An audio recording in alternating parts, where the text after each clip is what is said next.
Good afternoon, everyone, and welcome to the workshop number 3 for track 3 of the California Adaptation Forum. I'm Ignacio with the Center for Creative Land Recycling, and I'm glad to welcome you to to our third workshop. These are amazing times, and there are lots of opportunities for us to support adaptation and resiliency to climate change. And I've been so grateful to have the opportunity to be a moderator along with Melody Grubbs and Ben Gettleman, and to work with the LGC staff. That's Julia, John, and Kelsey, who've really been adapting and being resilient to this whole new process we're dealing with here for the Adaptation Forum. I invite you all to say hello on the chat, say where you're from, your organization. Uh, Rename yourselves if you can, if you don't have your full name there, but please say hello. Just as a reminder, for those of you who are new to this workshop, we have some group norms, and Julia will be chatting in the norms so you can just review them very quickly. And today's workshop agenda, we will have 3 presentations of real-world implementation challenges. Uh, we'll have 3 presentations, and then we will split up into breakout rooms to discuss each of the 3. We will reconvene together and then break up again into kind of a thinking labs among ourselves. So our 3 speakers are Ronnie Swire-Siegel, who's a landscape architect and an environmental artist, if I can be brief, because she does a whole lot of things, as do a lot of our other speakers. Jennifer Morales is an environmental scientist with the Department of Water Resources, and Sheena Robinson with the Asia Pacific Environmental Network. So without further ado, and let me know if I'm missing anything, Julia, I'm going to ask Ronnie to start her presentation. Thank you very much for letting me present my challenges. So I'm volunteering to help an area of just north of Los Angeles, in Los Angeles County, the San Gabriel Valley, become more fire resilient. And with climate change, the native chaparral is undergoing stresses that make it much more vulnerable to wildfire, and with the adjacent community, it is burning at higher frequencies than it is adapted to do. And without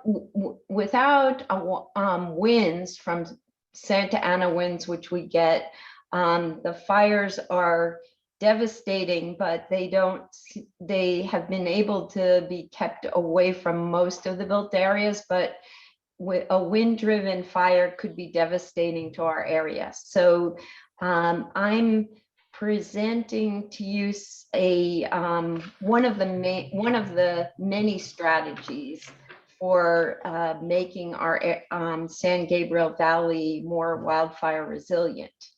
And next slide. So this is a picture. This is a CAL FIRE map of the area. Ronnie, Yeah. please share your. What? Oh, share. right.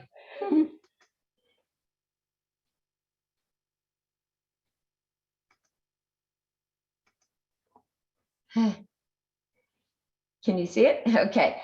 This is a CAL FIRE map of the San Gabriel Valley, and the areas in red are at very high risk.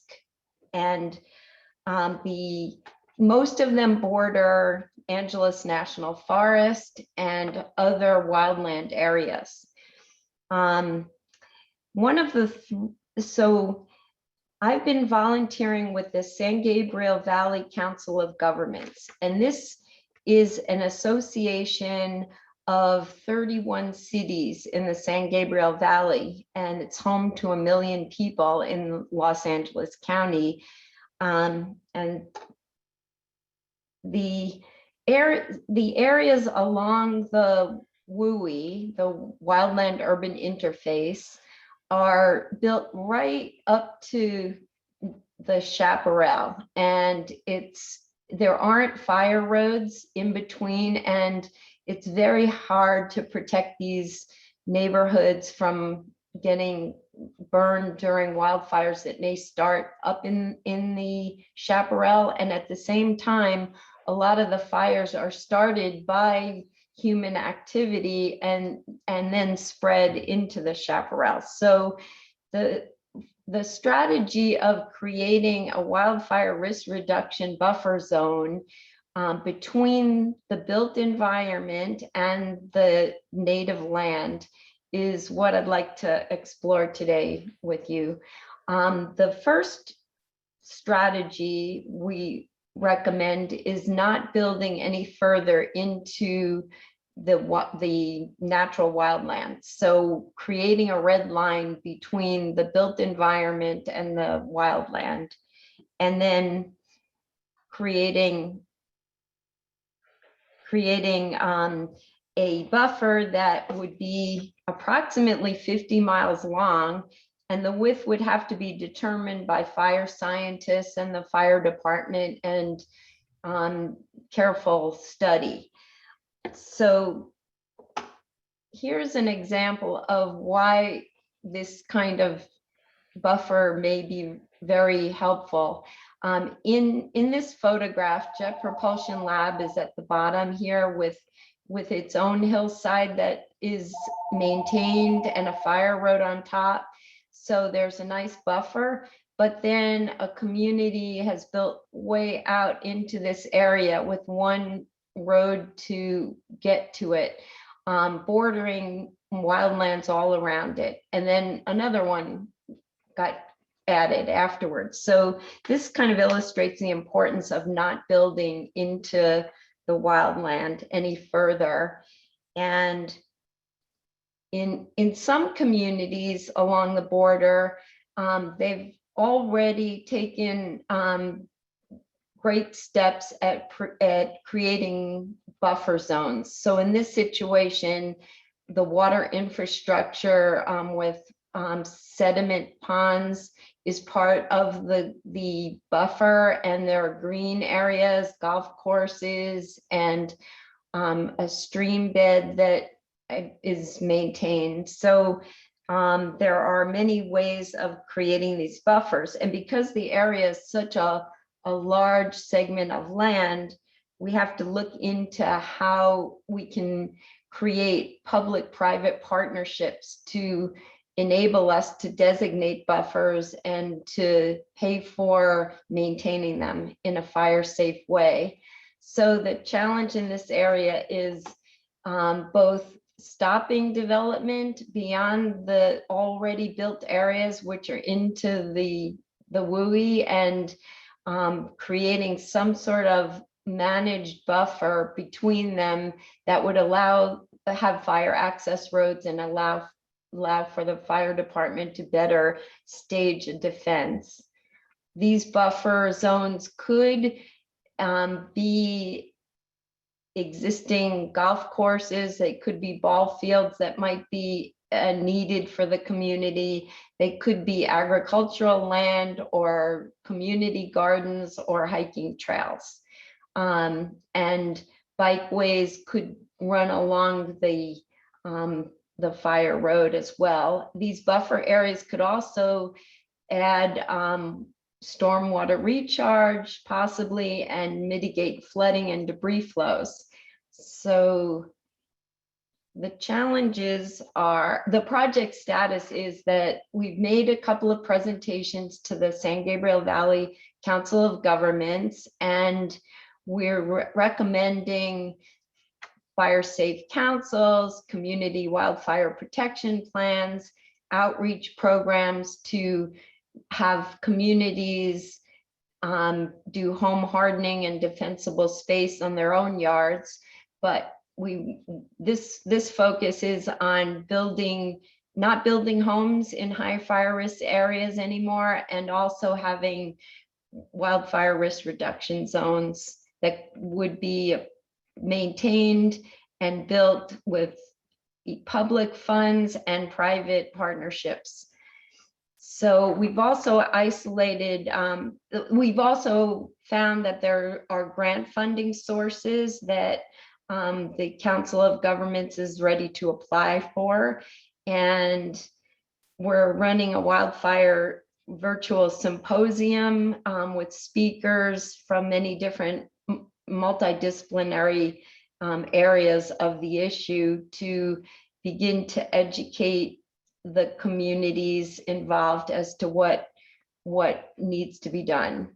And the challenges are the difficulties in financing this big vision, and the challenges of not building homes in high fire risk areas is difficult because there are housing mandates, and many communities don't want to increase density, and so they're being required to add more housing, they built out into the wildland. And the difficulty in creating public-private partnership to develop and maintain the buffer zones are there. Neighbors, that people who already live in these areas may not want zoning changes for parkland or agriculture in their neighborhood. And another challenge is community wildfire protection plans are already in place in some communities, and it's really a piece of paper to direct action, but no action is happening. And the wildfire symposium that we're having is limited to only 3 speakers in 1 hour, is all the time that they had. And grant writing can't wait until after the symposium. So we're sort of trying to get grant money and get community engagement at the same time. So, okay. So that pretty much sums up the situation. Thank you, Ronnie. Jennifer, can you please get ready to share your screen? Thank you. Okay, can I jump right on in? Yes. Thank you. Thank you, Ronnie, and thanks, to the organizers and everybody here to entertain my idea. When Julia did a call for projects, I kind of was half jokingly submitted this one. I was kind of like, I got a project for you. And so you can imagine my surprise when she called my bluff and said, okay, and she come on over and present this. So anyways, I wanted to present quickly on our growing issue of flooding and subsidence in the Delta. We are focusing specifically on agricultural lands, but as many of you know, I'm sure it's a lot more than agricultural land. There's a threat to biodiversity and water quality, amongst many others. So I'll just dive right in.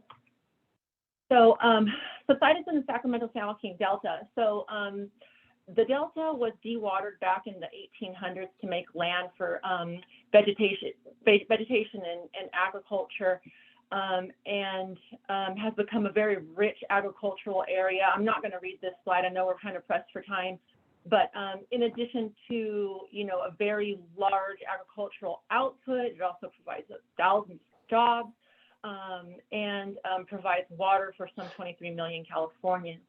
The issue that we're facing now is that as agriculture has progressed in the Delta, we're seeing subsidence in the peat moss and a release of greenhouse gas emission methane.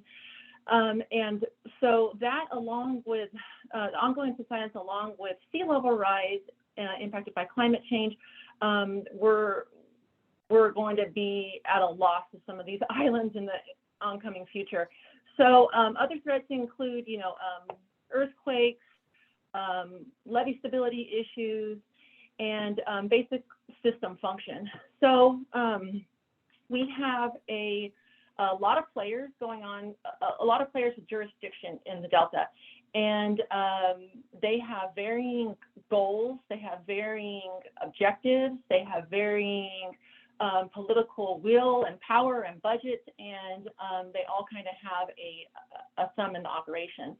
It's been made very difficult to kind of get some solutions forward. A couple of large, very popular solutions that some of you may have heard of have been ongoing, Delta conveyance discussions.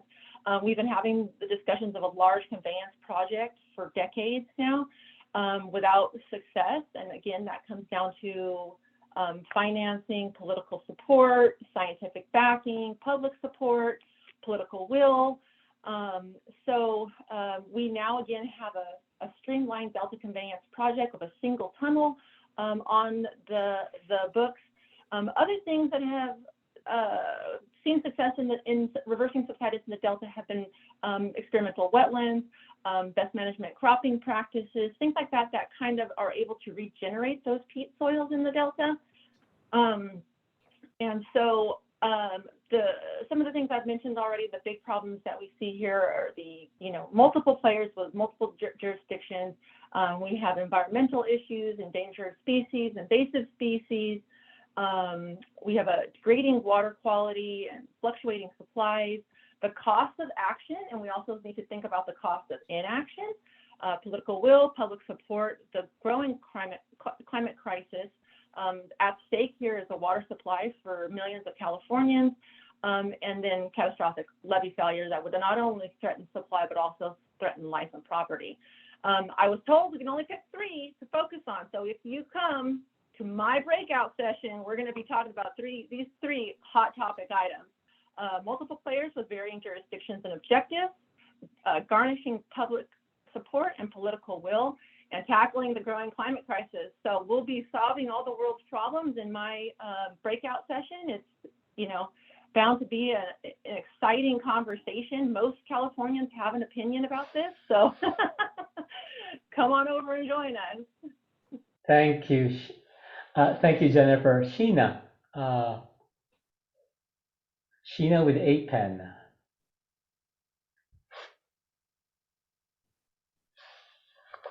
There you go. Thank you. Okay, so yeah, my slides are very picture heavy, so I'm going to be talking quickly. So just an invitation to please feel free to follow up with me after the presentation, or have your questions in the breakout room to get a little bit deeper if I go a little bit quickly.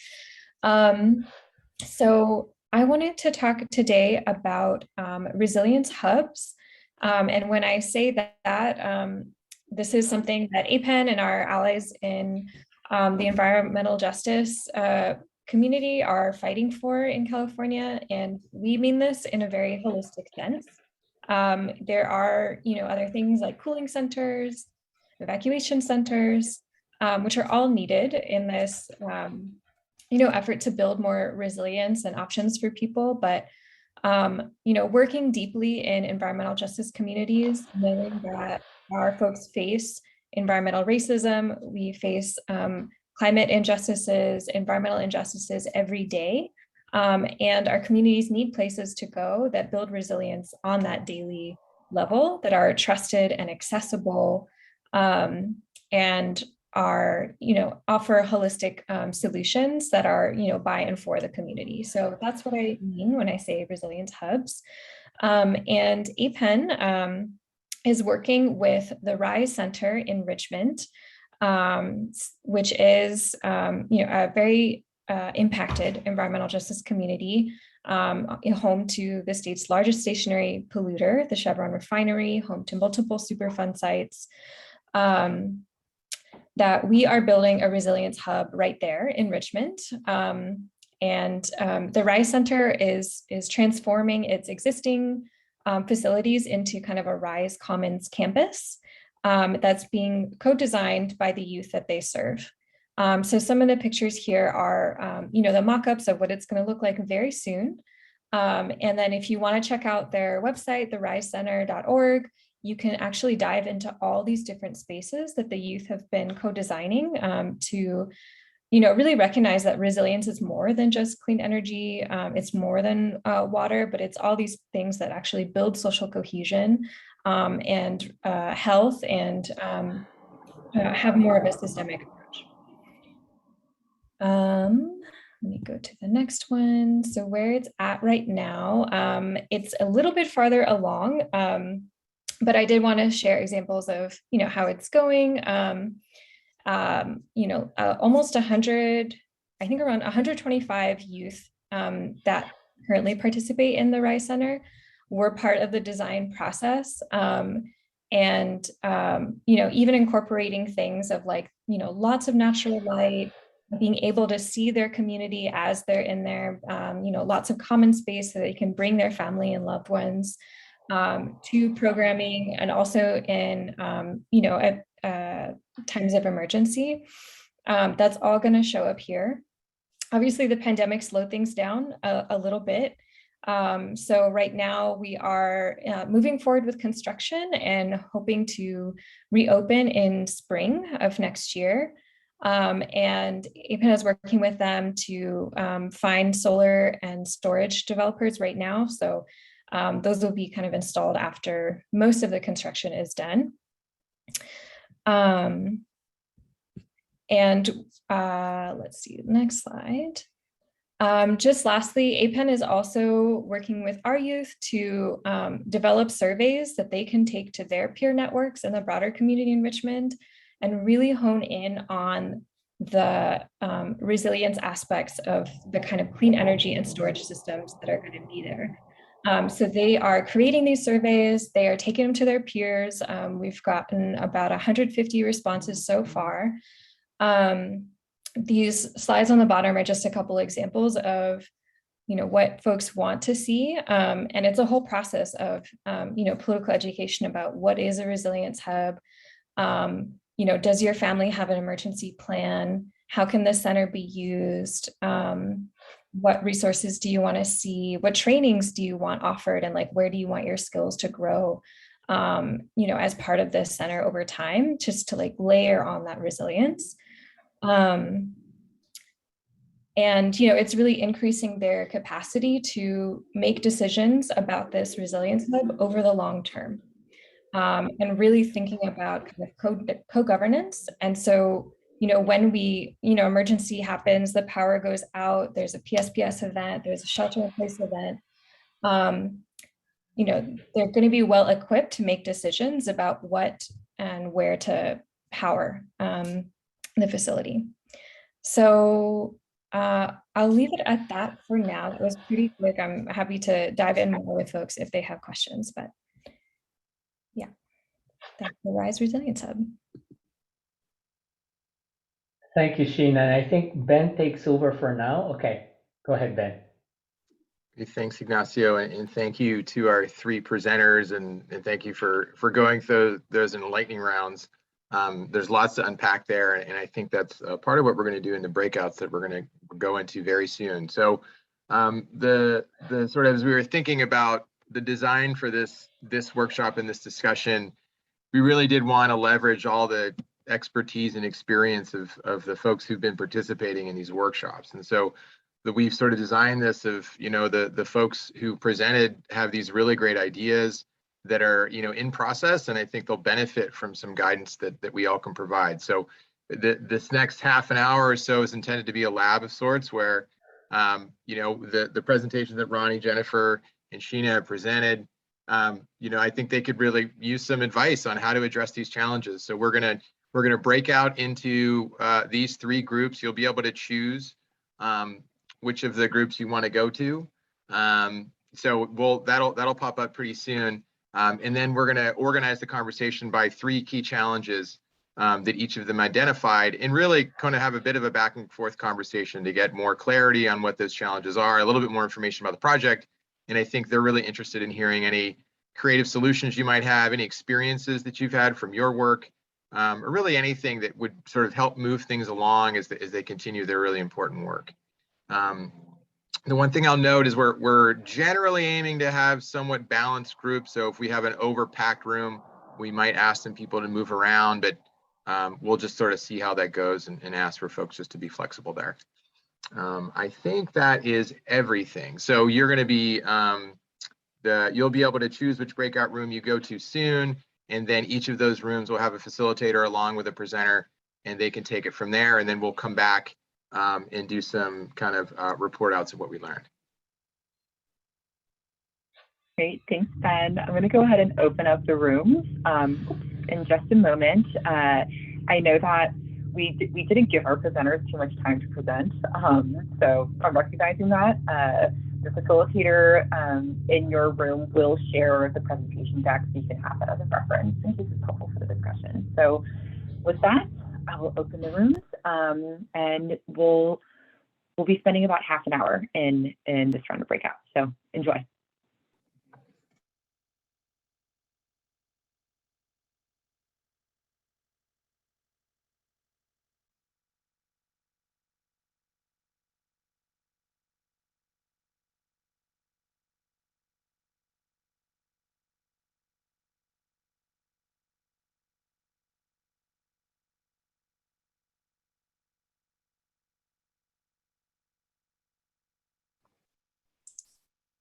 Sorry, muted on multiple devices. Welcome back, everyone. It's always fun looking at the Jamboard to see what ideas are getting added. It looks like folks have been busy in each of those breakout rooms. So yeah, I'll turn it to Ben to kind of facilitate a quick recap with the project leads. Okay, yeah, so certainly had a really interesting conversation in our group. We did want to go just room by room with the original presenters. Just some quick takeaways. I think we've got about 10 minutes for just some quick takeaways of what came out of your discussion, either specific to your project or just more expansive ideas that were thrown around, or even extensions of some of the challenges that you've been talking through. So Ronnie, I'll turn to you, and then we'll go through each of the three rooms. And I would say I would invite folks to actually go to the Jamboards, and maybe Julia, could you put in the chat the Jamboard for the first group, and I would just invite folks to go along as we go. And maybe actually we could probably just share the screen, right? I think that might be easiest. I'm giving you multiple instructions. Sorry. I'll get the screen share up, but Ronnie, feel free to jump in. Okay, so I'll share the Jamboard for room 1. Let's see. Well, the challenges are pretty great for having a risk reduction buffer zone, and I think the upshot is that the development of it would be better to get a planning grant to study the issue and to involve many different players in the planning process, including scientists, insurance companies, the ecologists, the Angeles National Forest, firefighters, fire scientists, and community members, and that a planning grant would probably be the best first step, because there's so many pieces to this puzzle to figure out how it could, whether it could work, and how it might be able to be designed, how it might be able to be created and built and maintained. And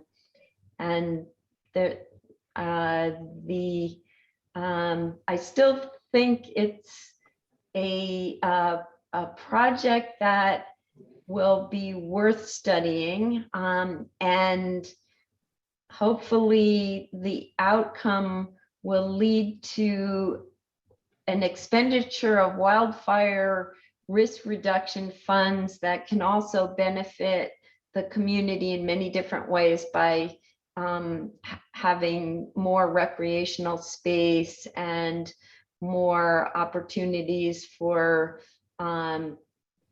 bicycle trails and hiking trails and agricultural land close to where people might need it to help with food security in the future. So I think, it's something, there are a lot of moving parts to it. For sure. Okay, well, thank you, Ronnie. I think, yeah. Okay, let's go to room 2. Jennifer, what did you learn? Thank you. And are you able to share the Jamboard? I should be able to. Hold on one second. Thank you. I think I'll get that it up. I think in our group that we kind of proved why this is still such a challenging issue because we talked about a lot of things that are already kind of happening, whereas a lot of planning efforts, a large kind of regional entity that is organizing maybe alignment amongst some of these players in the Delta, and we were trying to kind of close the divide between planning and implementation, and I think that is kind of where the trouble ends up at. And so we found that we want to focus on outcomes and benefits. We need a hero, we need a political hero who's willing to kind of step up to the challenge. And we also, as you could see, talked about maybe enlisting some celebrities. Maybe we need to bring some celebrity spotlight to this issue. And they helped us with the climate change podium. Maybe we can get Leonardo DiCaprio and Paris Hilton to start promoting some solutions in the Delta, and a public education campaign about climate change and its impacts, and trying to do more projects in the Delta using the carrot rather than the stick. And in the end, we kind of had this reckoning that so many of the efforts that we're going to put out and the money that's going to be spent, in the end, climate change doesn't care. Climate change doesn't care what our jurisdictions are. They don't care who the players are. They don't care what our plans are. So we really have to make sure that anything that we do and the efforts that we're exhausting are going to meet the climate crisis, are going to be substantial. So you can kind of see why this is such a pickle. And there definitely was no silver bullet. Okay, thank you, Jennifer. And finally, I'll stop sharing. Let's go to Shan.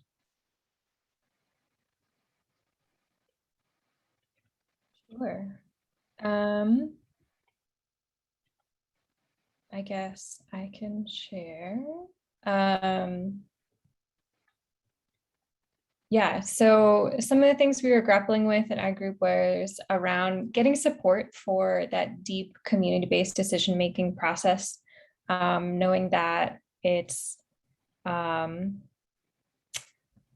very incredibly important and core to designing an effective and trusted resilience hub, and also wanting to make sure that we are advocating and kind of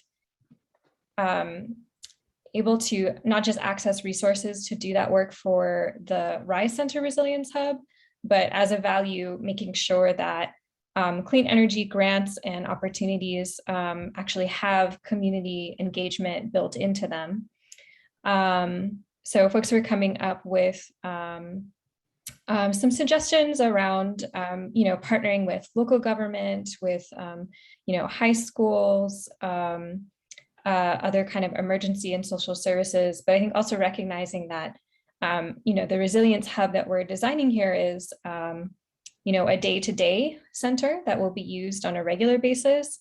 And it's adding, emergency operations to it. And so that adds a level of complication and coordination that we're kind of experimenting with, but really see that as worthwhile. And I think a little bit deeper on the fundraising and the, looking for grants, making sure that our partnerships with technical partners, with government agencies that run these programs starts well in advance of, when the grant deadline is due, so that we can, kind of layer the community input, making sure that we are saying yes to the kinds of projects and kinds of technology that actually get us closer to our goals around energy democracy and really changing the power dynamics, not just the pollution or resilience dynamics in an EJ community, but looking for that broader transformation. And so I think there's a lot of suggestions about things that are coming soon from agencies or programs that we haven't tapped into yet, as well as, we had this historic budget surplus this year. And so the governor did release, several $1 billion for resiliency. And we did advocate for a couple $100 million specifically for resilience hubs. So we'll be looking to that in the future. And then around political impact, leadership opportunities for the community, co-governance opportunities. So I think there's some suggestions there around ways to exchange. There's ways to really uplift the kind of like direct and energetic youth input and design of this project. And ways to, increase the capacity around emergency and support services. Right. Thank you, Sina. And thank you again to our three presenters for opening up the books here on your challenges and letting us offer some thoughts. And you might not have solved them today, but hopefully it gave you some new things to think about, some different paths to explore. We're going to take a quick break, 5-minute break. Julia's going to play some background music. And then we're going to come back for our second breakout exercise, which will explain when we get back. So let's all come back in about 2:15, and then we'll continue with the workshop. So we'll be back with you soon.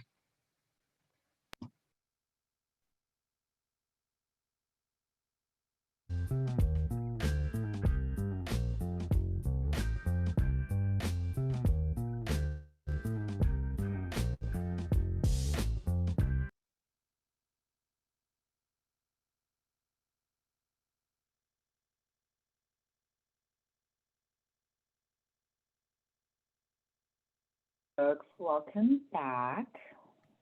I assume most folks are back at your desk or within earshot. So Ben, I'll pass it to you to introduce this next, or Melody, for the next round of breakout. I think that's Melody. Yep.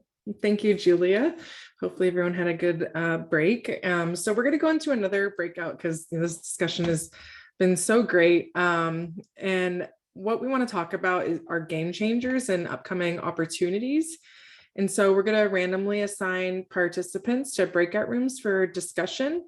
And we'll have a facilitator and a Jamboard to capture notes. You can contribute to the Jamboard as well. So we're going to ask to focus on two different things that are really important for adaptation.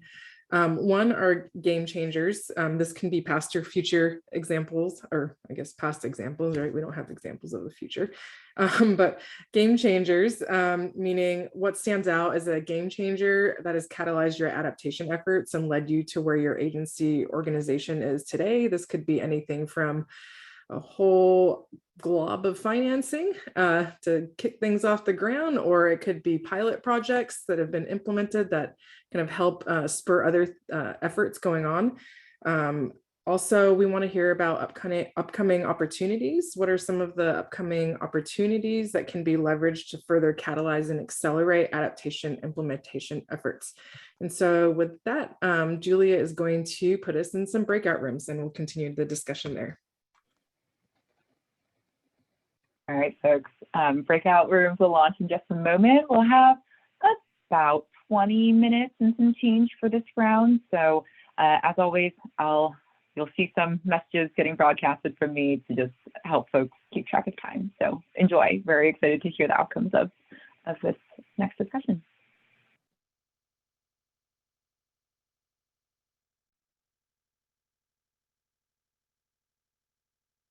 All right, everyone, welcome back. As always, I'm a total lurker, but I really love seeing what goes into the jam boards. Sounds like there are a lot of game changers and upcoming opportunities that folks discussed. So this is our third and final workshop for this track, and we wanted to at least do something as a larger group to wrap things up. So there are a couple of questions that we're going to throw your way. I think some of what you might have already discussed in this previous round of breakouts might give you some ideas for these questions. Let me go ahead and share my screen. So in the previous breakout, folks were asked to identify upcoming opportunities to further support or accelerate adaptation implementation, looking at it through the lens of individual agencies and organizations, and then also regionally. So really curious to hear from folks if you see any timely opportunities for statewide collaboration to catalyze meaningful adaptation action. These might be like timely opportunities that you see, or other pressing needs that really require statewide collaboration to address. And then we'll get to the second question afterwards. But yeah, we don't have too many folks on the line, so I just want to invite anyone to just go ahead and unmute and jump in. Really curious to hear from y'all if you see any opportunities for statewide collaboration.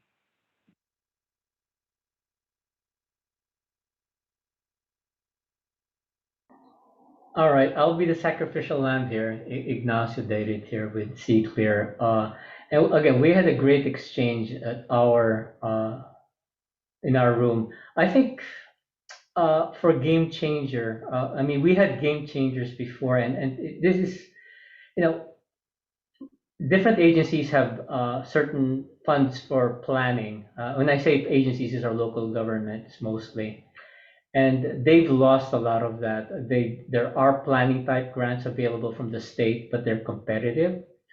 So this is a case where, 10 years ago, our communities had tax increment financing for redevelopment. I mean, not to say that we don't have tax increment financing now, but tax increment, some kind of funding for planning type activities, because it's hard to even start getting going if you're a local government if you don't have that seed funding to even just start a dialogue. And what happens is those folks, people or entities that have the money get to say, set the stage for discussion. And so I put it tax increment financing as a game changer because it was a game changer before. And when you're ready to implement, you can use it. And when I say tax increment financing, it can be used for anything. For planning, for resiliency projects, it's been used for affordable housing, used for parks and green infrastructure, and so that can also be used for things like protecting your coastal areas. So that's one thing that we offer. Yeah. Great, thanks. And Paul, I see your hand raised. Love to hear from you. Yeah, so following up on that comment about sort of the local resources, not necessarily, or local entities not necessarily having the resources needed to do something. In San Francisco, we were looking at the climate action plan for the city. And for the first time, San Francisco Environment actually received funding from the city's general fund to start that planning, which is great. Not sufficient, but it's a good start. But the problem is they get funding for engaging in planning and thinking about it. That means onboarding headcount bringing them up on what the issues are. And so we've got a challenge if we're talking about, oh, we're going to get extra funding to do this. How do you bring on board the people and train them, given that the existing staff are already, I think in many agencies, fully loaded with management of business?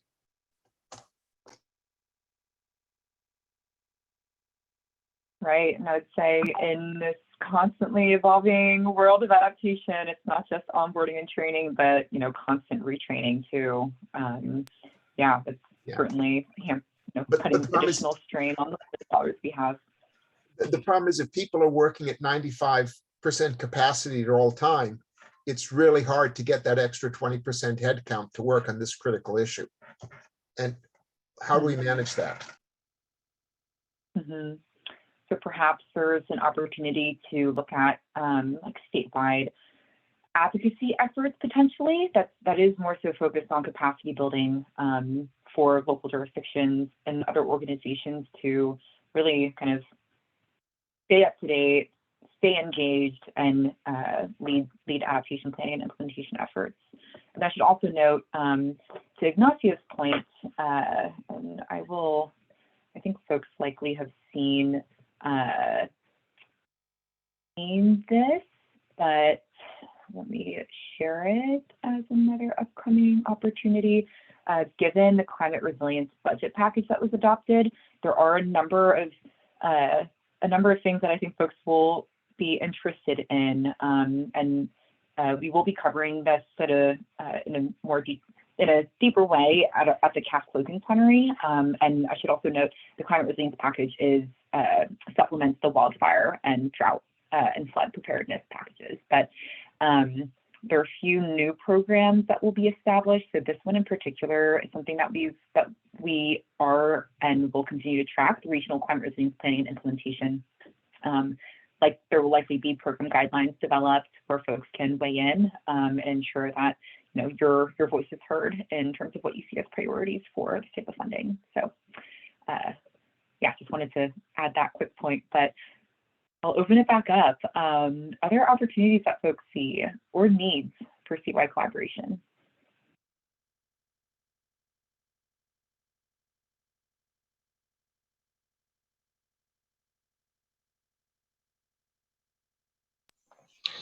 This is Daniel. I think that there's a great opportunity to brush up on the community engagement best practices toolbox. So thinking about climate justice and how to truly effectively engage with diverse communities. We all know that it's necessary, but what are the best practices so that we're not just reinventing the wheel? Is that something that's already established, or can there be improvements, and can there be a continued statewide initiative to build that toolbox? A great point. Yeah, I think there are a lot of resources related to community engagement, but that can be very difficult to navigate. And to Paul's point, folks have limited capacity. So almost, I'm imagining even some kind of like clearinghouse specifically for community engagement practices with samples and resources. Yeah, and some really some replicable strategies that have been effective. Thanks, Daniel.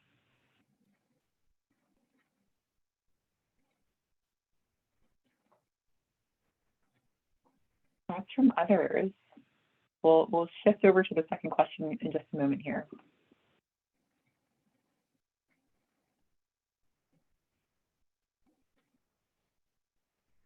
Another one that comes to mind for me, actually reflecting back on our first workshop where folks were with us for workshop number one. We had like the kind of 4 main adaptation implementation pathways. We were discussing like major challenges and potential solutions.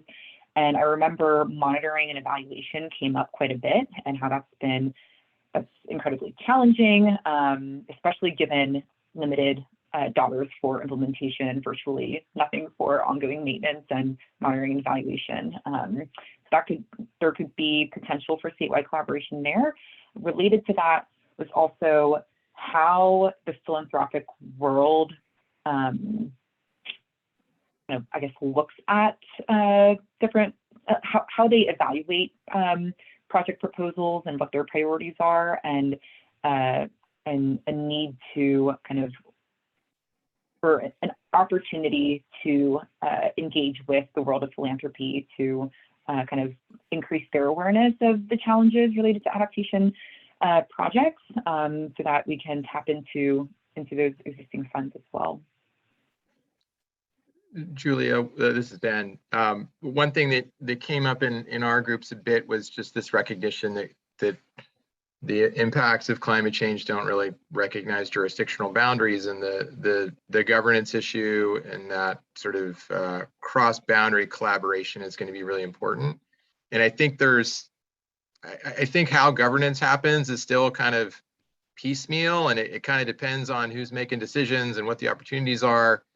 And I wonder if at the state level, there's a way to think about building out an infrastructure that people can plug into, so they don't have to spend as much time on developing the governance. They can more do the interaction and try to get things done. So just one example, I know we had some folks from DWR on the phone. There's the integrated regional water management kind of program, and it's been around for a while, but it does it is a big carrot to get people from the different regions around the state to come together and figure out, well, how are we going to spend this money that's coming down from the state, and how do we make a compelling case? And it's kind of built in without being overly legalese. It's like it does get people together and makes them thinking about how they're going to share resources and work together. It does seem like as all this money starts coming down, like thinking about how to build in some incentives for the collaboration is going to be super important, so that money stretches as far as it can. That's a really great point. I don't know if I imagine there's probably a little bit of overlap, at least for folks on the call who also participated in Track 2's workshop on Tuesday. We explored some of the big elephants in the room related to regional collaboration. So to your point, Ben, how do you define regions? Who should be leading planning? What are the authorities that they need? And just recognizing the overlapping and inconsistent boundaries of different regional agencies. And then also, how do we hold ourselves and others accountable to advancing regional priorities, and not only looking at it from a local perspective. So yeah. All right, we have just a few minutes left here, so wanted to pivot over to the second question. How can conveners like the Local Government Commission, Office of Planning and Research, dozens and dozens of other groups, how can we continue to support your efforts and create space for ongoing dialogue? Just recognizing that, in the day-to-day, what I often hear is folks are inundated with too many meetings, don't have capacity to attend all the events that they would like to. So really curious to hear from folks if there's anything in particular that conveners like LGC and OPR could do to continue creating a space that's supportive and valuable and worthwhile given your own capacity constraints.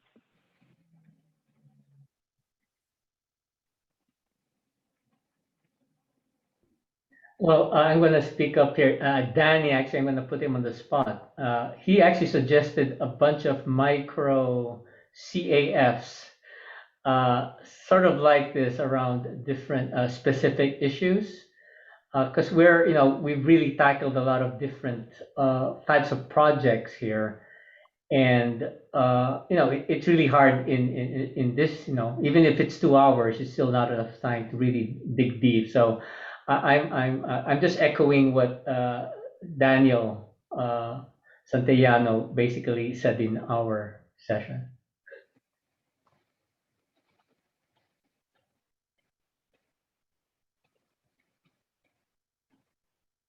Thanks, Ignacio and Daniel. Hi, Couldn't agree with you more. Yeah, go ahead. Stephen here from ARB. I thought maybe like a discussion forum, like some kind of asynchronous thing. I think that's what they're called now. When I started on the internet, they were just forums, but something where you don't need to be there live and post and respond. That's a great point, Stephen.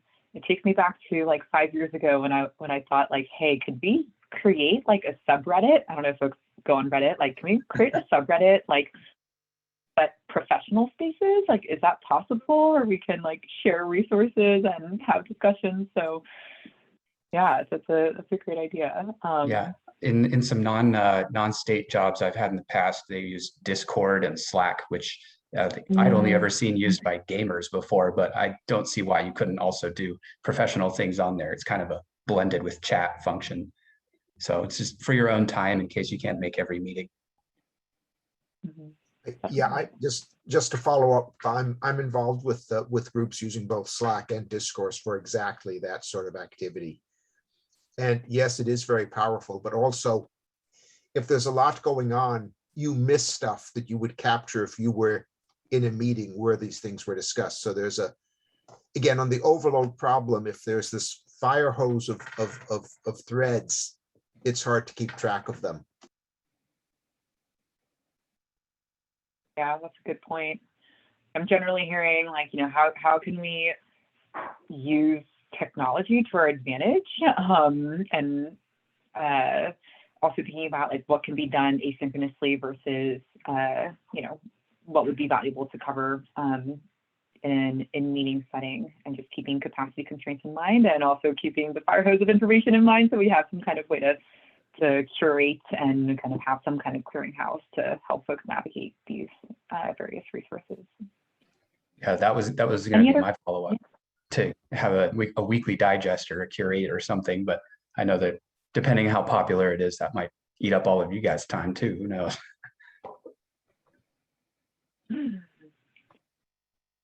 Yeah, it was all really helpful. Feel free to chat anything if you wanted to jump in but didn't get a chance to, or everyone should have my email by now. Feel free to reach out to me directly. Otherwise, we're going to start to wrap up. And Ignacio, I'll turn it to you first for some closing remarks. Well, again, thank you to everyone who stayed to the end here, but this is just the beginning. Thank you, LGC staff, for keeping us focused. And one thing I learned here is that a lot of these ideas are grassroots, and it's, we don't like top down, but in some cases we need the federal government to be leading and the state governments also. And so it's kind of, where is this going to lead us? I don't know, but I think we're as California is definitely on the right track. When I see all the resources wealth of resources that have been put out that Julia flashed for us, I think that's great, but also the wealth of capacity needed to apply for the 2 or 3 that might apply to your community. So those are some initial thoughts, and I'd love invite Melody and Ben as my co-facilitators to chime in.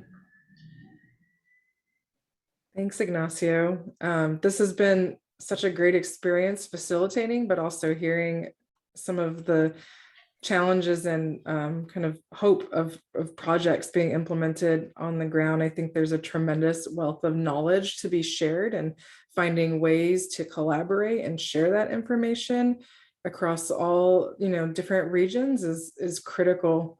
I think there's been a lot of common themes that have popped up, challenges of moving from planning to actual implementation, how to implement resources. And, I think as we move forward, we have so many different diverse communities in California. And I think these, co-produced adaptation solutions with all the different partners are key.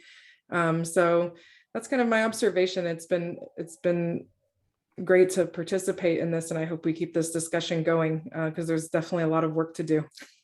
Pass it on to you, Ben. Thanks. Yeah, this has been a really kind of an enlightening experience for me. And I think that, trying to do this sort of dialogue virtually was certainly an experiment. And we appreciate you guys just sort of being, flexible with us. And I think hopefully you got a lot out of it. But I know we certainly learned a lot. I have some ideas as I go into my work.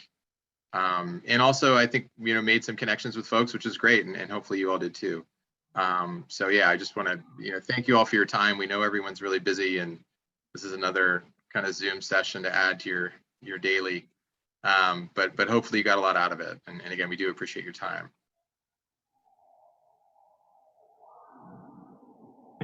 All right, couldn't have said it better myself. So I think with that, we will wrap up. We'll share resources from this workshop and other workshops across the tracks next week. Hopefully folks can join us for this track's outcomes webinar that will be on October 21st. That week we'll have the track 1 and track 2 outcomes webinars as well, where we'll do a brief recap of the workshop series, some of the key takeaways, and then also feature a handful of case studies. So yeah, looking forward to connecting over the next month and beyond that. And thank you all again for taking the time to join us. Thank you. Bye. Bye, Everybody.